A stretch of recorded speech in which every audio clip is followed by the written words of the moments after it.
আসসালামু আলাইকুম চাচা, কেমন আছো? মালয়েশিয়ায় আসবা?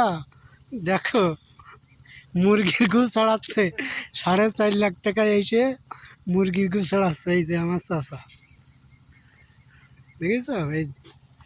এই পানি দিচ্ছি আমি, মুরগির গু ছাড়াচ্ছে। মালয়েশিয়ায় আসার সুখ দেখো, কষ্টের টাকা কিরকম।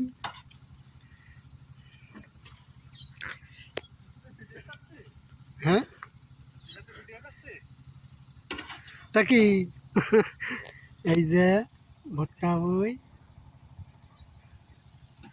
এই হচ্ছে কলা সিম, পানি চালাচ্ছি শাকে। আমার চাচা এ দিচ্ছে, মুরগি গু ছড়াচ্ছে। ভুই চষলাম, ভুই চষিয়ে শাক বুনলাম আবার। আসসালামু আলাইকুম, ভালো থাকেন আপনারা সবাই। লাইক কমেন্ট শেয়ার করবেন বেশি বেশি করে।